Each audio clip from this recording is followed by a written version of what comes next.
Hello everyone and welcome back to TowerGate. It is TowerGate day number 740. I do believe. I didn't write it down, but I do believe it's day 740. It is Wednesday and it is April the 3rd, 2019. Thank you so much for tuning in. Of course, this is the day that I'll be having some chicken. That's right, I'm back on chicken. Back to the chicken on Wednesday nights. So I will be having chicken this evening. Thank you so very much. I believe chicken and broccoli to be exact. Chicken, broccoli, and cheese, actually.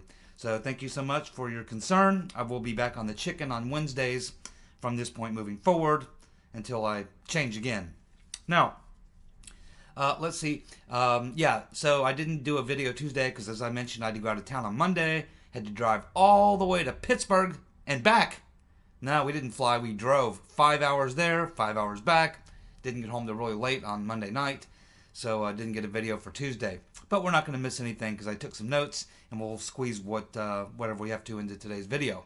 So we won't miss anything. And as far as an update on the animal in the fireplace, just so you know, I do have a screen up on my chimney. But whether it's weather, wind, or animals or whatever, the screen gets displaced and I have to get up there from time to time and fix it. Sometimes a bird will get down in my chimney. I've never had a cat in my chimney. I've never had a squirrel in my chimney. The cats and the squirrels chase the birds and they fly down in my chimney. Most of the time, in fact, every time but one, the birds find their way out. They fly out or whatever. There was one time when a bird did not get out and he was laying in the bottom of my fireplace here and I, of course, had to toss him away. He was dead, obviously. So, and I had tried before to get these birds out of the chimney, but it's nearly impossible. I mean, they're just making all kinds of, they're flapping their wings or they're going crazy. They're up and down in the chimney. I had tried before. It's nearly impossible. When that bird's flying up and down in the chimney, there's really not much you can do. Most of the time, like I said, almost every time but one, they find their way out. And it appears at this point that this bird that was in here, whatever, has found his way out because I haven't heard anything in my chimney in, like almost 2 days now. So I think the bird has found his way out of my chimney, so all is well. Thank you so much for your concern, but there's never been a cat or a squirrel. Cats and squirrels are smart enough not to go down the chimney. Birds, not so much. That's why we have the term bird brain. Birds are not real smart. Squirrels and cats are really, really smart. So that's kind of how that works. So hopefully everybody feels better about that. Now, let's get on to the important news of the day. Okay, so we talked a couple of months ago about where this tip came from that led the FBI to investigate the Trump Tower servers. And we talked about this woman who's a Hillary Clinton supporter, who's a college professor and also has a little side business, like IT business. And her name is Jean Camp, Jeancamp, Jean Camp. And it has now been confirmed. It has now been confirmed that it was Jean Camp and her little group who provided the tip to the FBI that Trump Tower server was communicating with the Russian bank, Alpha Bank. Of course, that was investigated very quickly and turned out to be a ruse. It was a hoax. There was nothing to it. It was just wasn't true. Okay? But yes, it was Jean Camp. This has now been confirmed. She was the person that tipped off the FBI and the Clinton campaign, by the way. She also told the Clinton campaign and about the server at Trump Tower that was communicating with the Russian Alpha Bank. It found its way into the dossier, so it obviously found its way into Confusion GPS or Christopher Steele, one of the two. And of course, it turned out to be false, and that has been confirmed. All this has been confirmed, and it appears at this point that Jean Camp was working in some way with Confusion GPS. There you go. So we've got CNN obviously taking their marching orders from the DNC and from the Right Reverend Clinton. And the other day they were playing a montage of Biden groping women and girls. And not just women and girls, he gropes men too. So CNN is obviously getting their marching orders from the Right Reverend Clinton, who will be probably, my guess, better than 50-50, will be the nominee in 2020. Will certainly throw her hat in the ring. Remember, she has until November. She has until November. Plenty of time. As I said, the Right Reverend is going to sit back and take out any serious competitors while watching the rest of the weak ones flounder about. And then when she gets to the point where she thinks it's right, she is going to orchestrate, and that's already underway, orchestrate a draft Hillary campaign. If in fact she happens to be indicted between now and then she's suddenly going to get deathly ill and have to go to the hospital. This is the rotten Reverend Clinton. And this is the things that I think that you can watch for. But yes, CNN is obviously getting their marching orders because they're showing a montage of Creepy Joe groping women and girls. We have Obama's former Department of Homeland Security Chief, Jay Johnson, admitting that there is a crisis at the border. We all know that. And here's the former Obama administration DHS, head of DHS, Jay Johnson, confirming that fact. Remember, it was also Jay Johnson who confirmed under oath in his testimony to the Congress that he tried on multiple occasions to get the servers from the DNC, and they simply would not let the DHS have them. Jay Johnson told us that as well. Many of you saw that strange tweet by the former director of the Federal Bureau of I'm With Her, the despicable James Comey. The one I'm talking about is where he's standing and he's standing on the middle of the road, and he has a caption at the bottom that says, "We need someone in the middle. I'm in. Hashtag 2020." Now, some people think that he's suggesting that he might throw his hat in the ring as a presidential candidate in 2020. You know what? He's obviously, if he really believes that, then this dude is totally delusional. I mean, of all the people in this scam, no one probably, with the exception of maybe Brennan and Clapper, have perjured themselves more than Comey. No one is more responsible than Comey for all the things that happened. This dude is literally looking at multiple criminal violations, many times perjuring himself, signing off on a FISA that he knew was bullshit, and then telling the president that it was, and the Congress, it was salacious and verified, after previously 9 months earlier signing off on it. He was totally in the know about everything that happens. He's at the top of the heap of the coup plotters, and this guy would even suggest, even jokingly, that he's going to run for president 2020. This guy by 2020 is going to be in ankle chains and cuffs and an orange jumpsuit. I can just about guarantee that. I can see no way that Comey avoids being prosecuted here. I just can't see any way that he can avoid that if Barr does his job. And my gut is starting, I have my doubts about Barr, but I'm starting to lean more toward believing that he is actually going to follow through, maybe appoint a special counsel, certainly hold some of these people accountable. And Comey is at the top of the list. I mean, he is the primary person that you would be looking at. So it's just this guy lives in a parallel reality, man. He has no idea what's coming. Let's see. Yeah. Just a thought on this Ukraine thing again.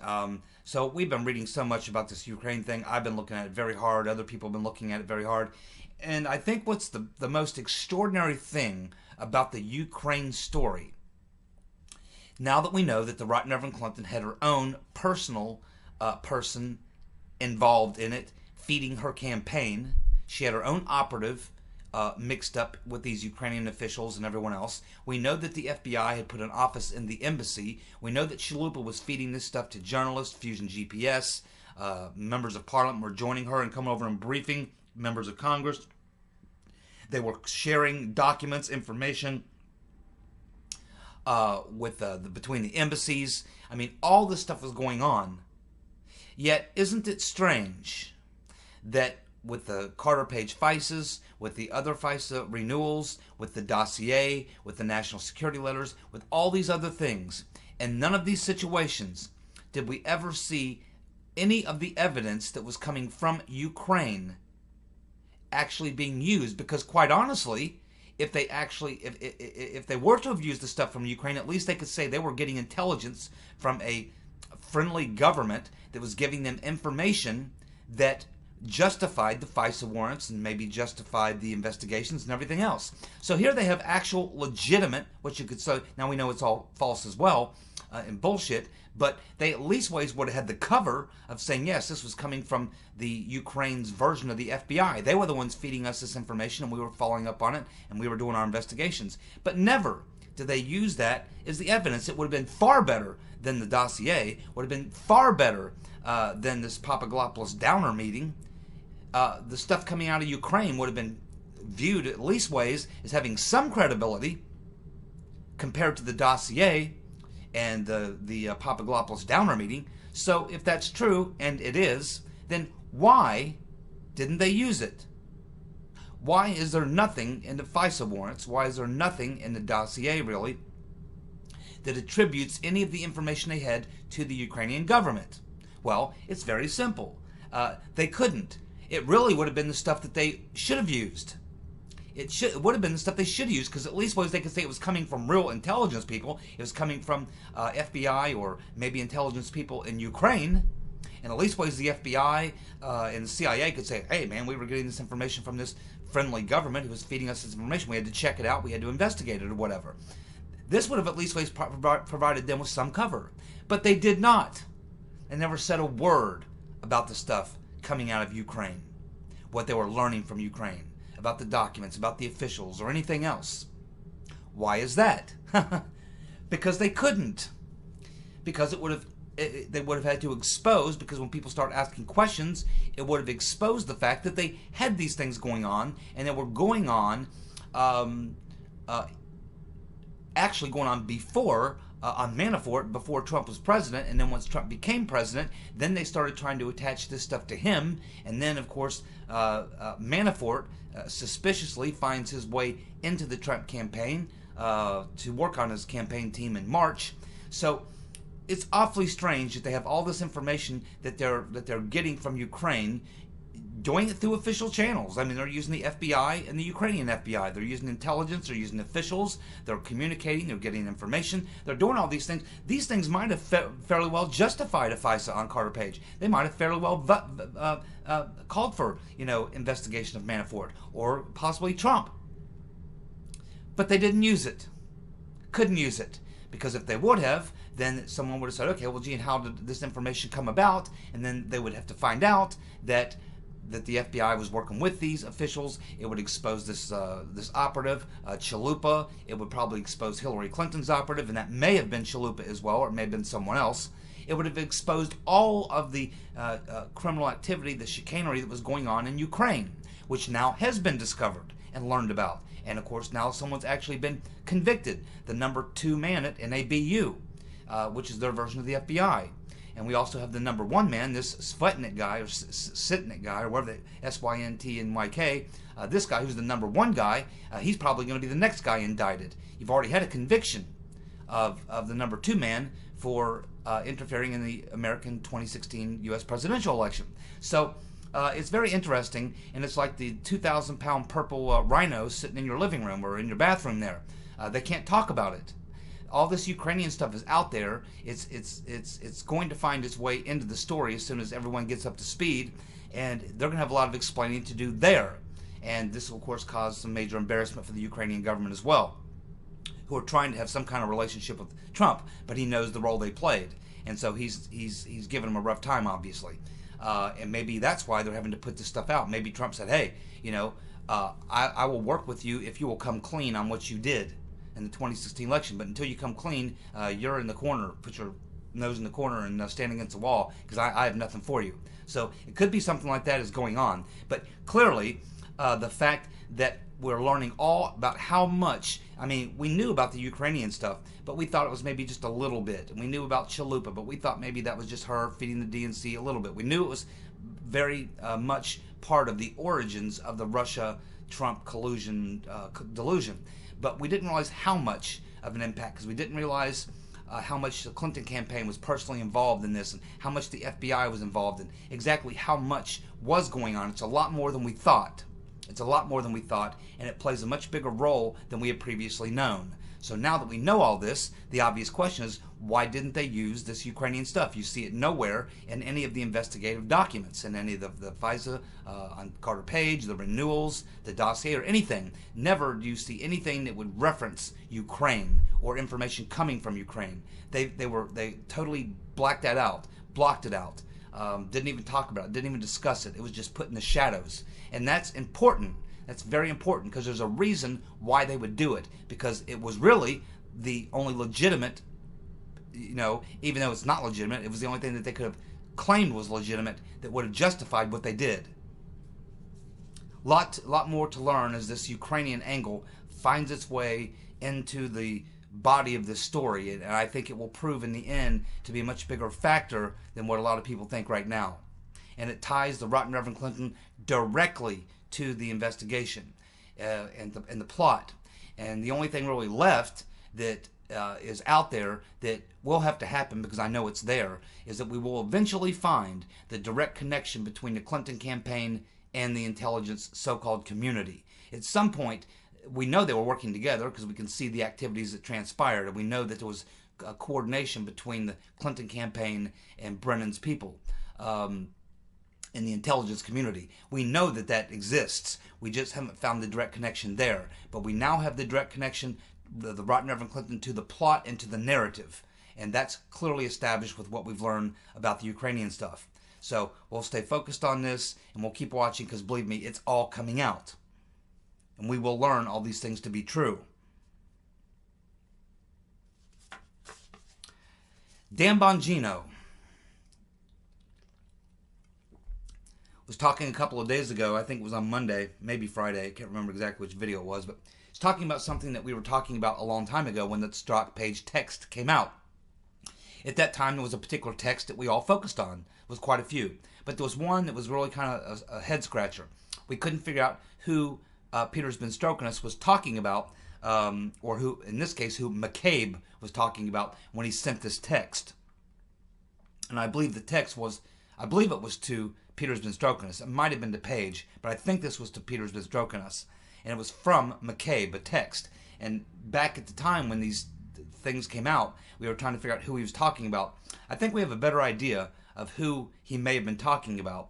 And so let me clue you in on what I'm talking about here. If some of you heard Bongino either Friday or Monday, you'll know what I'm talking about. So there's this tweet that goes from McCabe to, I think it's been stroking us, where he says, the DAG, that would be the Deputy Attorney General, which would have been silly Sally Yates. The DAG is worried about the FISA on source. The DAG has inquired about our plan, RE, the FISA target, if he mobilizes, given the physical access he has. Let me know if you got the email I forwarded from Tash. He would be talking about, I think, Tash Gohar, would be my guess. And this was sent on November the 18th, 2016. November 18th, 2016, about a week or so after Trump had won the election. So what's he talking about here? The DAG inquired about our plan, RE, the FISA target, if he mobilizes, given the physical access he has. Let me know if you got the email I forwarded from Tash. November 18th, 2016. What else happened on November 18th, 2016? Trump moved out of Trump Tower. Why? Because the day before, Mike Rogers of the NSA went to the Trump Towers and briefed Trump on something. And I think it's pretty obvious what he briefed him on. He obviously told him that Trump Tower was under surveillance.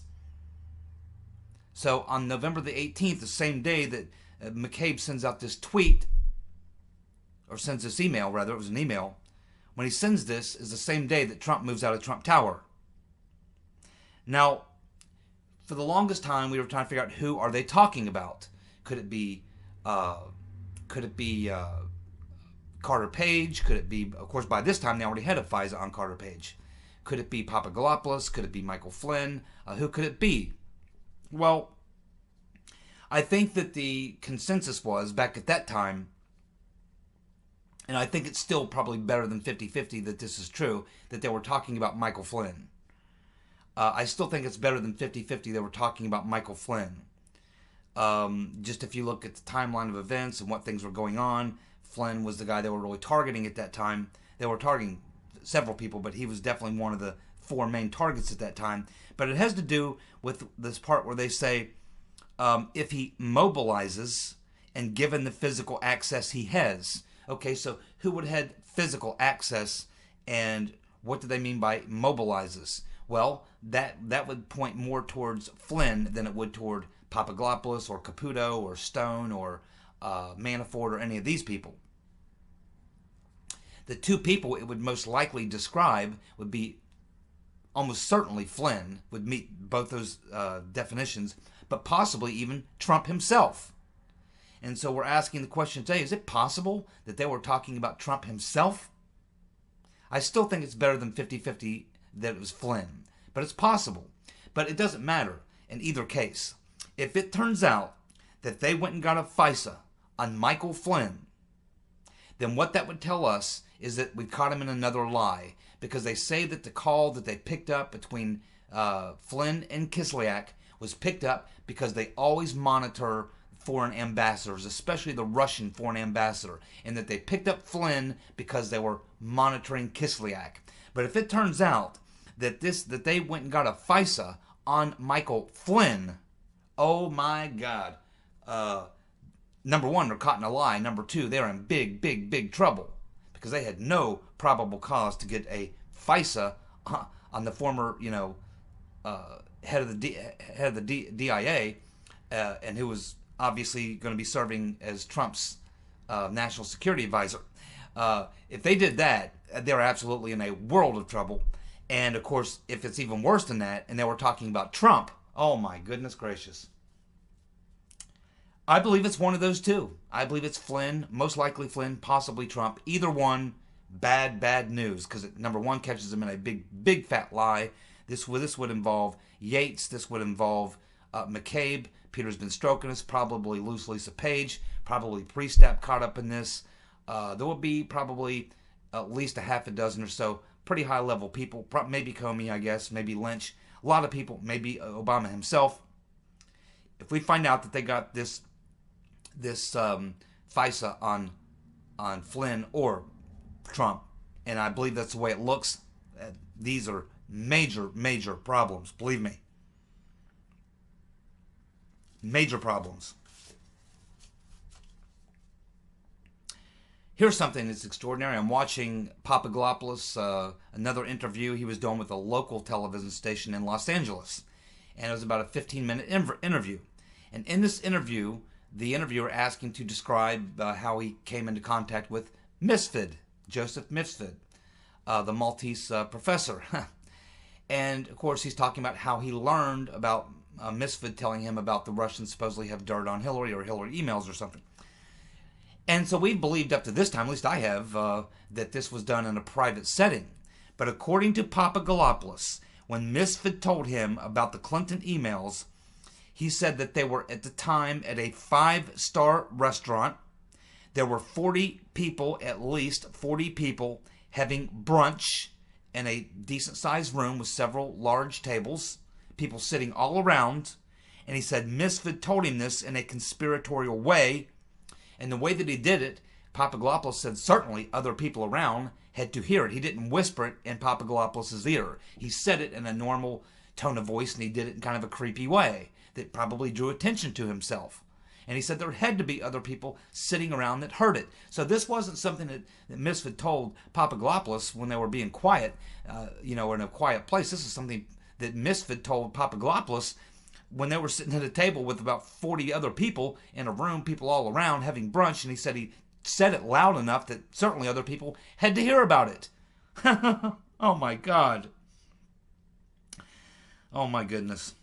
Nellie Orr lied to Congress. She said that she got her ham radio license in 2014 or 2015. As it turns out, she got that license on May 23rd, 2016, about a month after she was hired by Confusion GPS.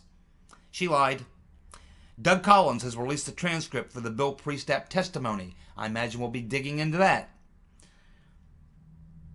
Trump, at a press conference today, says that the origins of the Mueller report are criminal and treasonous.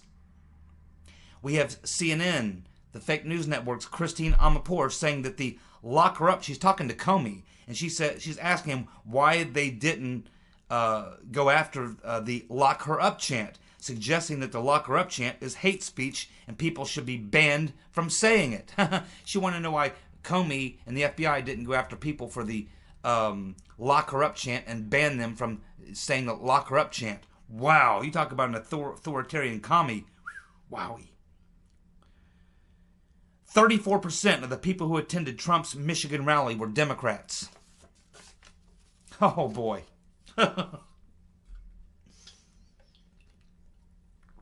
Man, oh man.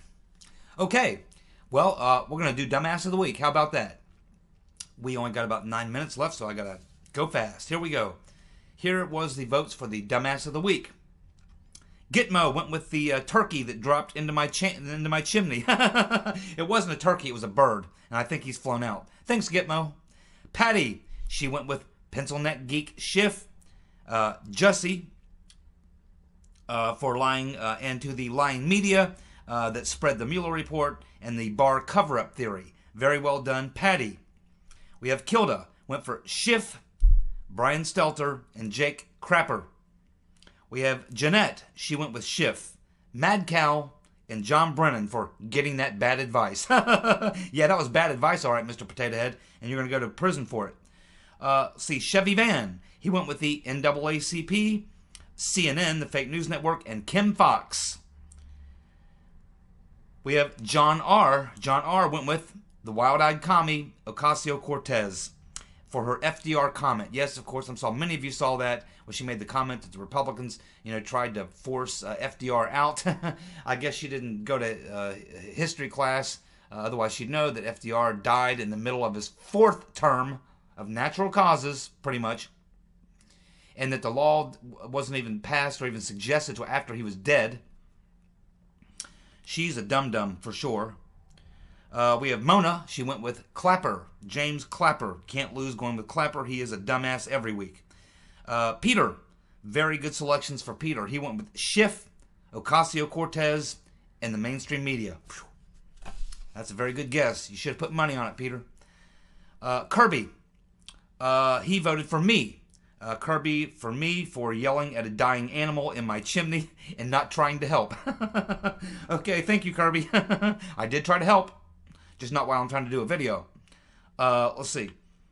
Gene, he went with Rahm Emanuel for feigning outrage at the Smollett charges being dropped, but not wanting the FBI to look into it. Yeah, dead fish Rahm Emanuel. Yeah, he's a real treat. And the fact that this guy would come out and go after Smollett after he defended the Clintons for all those years is laughable. We have the Iowa Russian Stormy Deplorable Bot.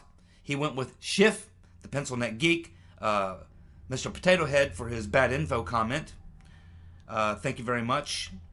Oregon went with Jake Crapper. Roy went with the Pencil Neck Geek Schiff. Fern, the lovely and talented Fern, went with AOC. I don't blame you. Jack, he went with Schiff, the Pencil Neck Geek, Mr. Potato Head, and the dishonorable James Comey. We have Snowfeet went with the Creepy Joe. There you go. Creepy Joe getting the first place vote there, along with Mr. Potato Head in second place. We have Susan. She went for Jussie. Jussie's a solid pick any week, Susan. Any week you can pick Jussie for the next few weeks, and he will certainly be a qualifier. No question about it. Larry went with Chris Matthews. That's actually a very good pick, Larry. We didn't cover much of Chris Matthews, but I watched a couple of just crazy meltdowns from Chris. The pee running down his leg. He keeps telling people he kicked his alcohol habit, but I just don't believe it, man. The guy still looks plastered every time I see him. Slobbering on himself. He's a mess, man. What a mess. For the Truth, went with Kim Fox. That's a solid pick.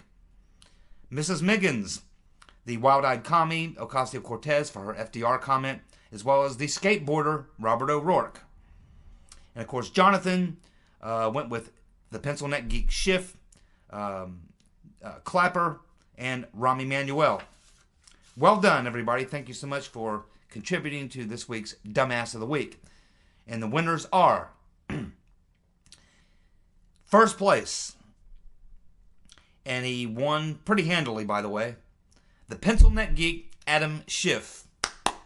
Well done, Pencil Neck Geek Adam Schiff. You win first place and Dumbass of the Week for this week's TowerGate. Now, I don't think it's the first time he's won, but he hasn't won in quite a while. So, Schiff finding his way back into the top slot after a long hiatus. Well deserved. Absolutely well deserved. He should step down from that committee. He absolutely was leaking and lying for the past 2 years. And I find it really hard to believe that they can't prove that. I'm pretty damn sure he was one that was leaking the Don Jr. testimony, because they saw the dude literally in the middle of the hearings walk out in the hallway, take out his phone, and start tweeting. I find it hard to believe that with as much evidence as they have, they can't get his damn phone records. Lying and leaking is not something you're supposed to do when you're, the leading Democrat and now the head of the damn committee. He's got to go. The Pencil Neck Geek has got to go, and I think he will. I think he's not long for this world, really. It's Pelosi's decision, but the pressure can be brought that possibly she'll cave and get rid of him. He's a real problem, and he'll continue to be a problem. But he's going to embarrass himself enough at this point that maybe it's almost better to have him in place. I mean, he does a lot of damage. He does a lot of damage to his team. Maybe one of the best players on our team. The Pencil Neck Geek, Adam Schiff, wins. The Bug-Eyed Fool. Second place with a fairly solid performance this week, Ocasio-Cortez, the Wild-Eyed Commie, with Marty Feldman eyes. Yeah, I mean, that FDR comment, and that's just one. I mean, there was 4 or 5 comments that I saw this week that were equally stupid. But that one was probably the kicker right there. Because, I mean, this is really the most basic of American history. I mean, if you took any history class in school, you had to at some point talk about FDR. I mean, the guy was elected to 4 terms. He died. I mean, he was the president during World War II. I mean, he was a president at a pivotal time. Social Security and all these other big government left-wing programs came in under him. He's almost an iconic figure in American politics, probably revered as one of the top 5, not mine personally, but amongst historians, he's regarded as one of the top 5 presidents we've ever had. I mean, how do you blow this one? I mean, this is easy. The guy served, elected to 4 terms. He would have finished his 4th term had he not died in office, but he died in the middle of his 4th term, and only after that did they come up with the idea that you should limit presidents to 2 terms. I mean, this is really like 6th grade or 5th. I think I had this in like 5th grade history class or something. She is really a dum-dum, man. The people who are running her, they're probably equally as dumb as she is. Obviously. Of course, Jake Tapper's comment about the CNN not getting anything wrong. This is just absolutely unbelievable that he could say something like that. It's mind-boggling that he could say something like that. And of course, oh, by the way, I did make one slight mistake here. There was actually a tie for 3rd place. There was a tie for 3rd place. It was actually Jake Crapper along with Mr. Potato Head, John Brennan. They had the same amount of votes. They both had 4 votes. So that was a tie for 3rd place. So Jake Tapper and Mr. Potato Head actually tie for 3rd place. And of course, it's Brennan, I think, is hooked up with MSNBC, and it's Clapper that's hooked up with CNN. I believe that's the lineup there. So yeah, it was Clapper who leaked the Hook story about the dossier to Tapper. And he knew exactly what he was doing and why he was doing it. I'm not so sure at the end of all this, when it all comes out, I'm not so sure at the end of all this that there isn't some criminal liability on the part of some of these media people, including Tapper and some others. Certainly, when the whole thing comes out, the whole story comes out and it's all known, these people's credibility, their media trustworthiness in the media is going to be destroyed. So all their careers are going to take a hit. So that would explain why Tapper would make such a comment. But these people are toast, man. It's all coming out. It's just a matter of time. They're just hoping everyone forgets. But we're not going to let them. Thanks for tuning in. We'll be back tomorrow with more TowerGate. You guys have a good night. Bye.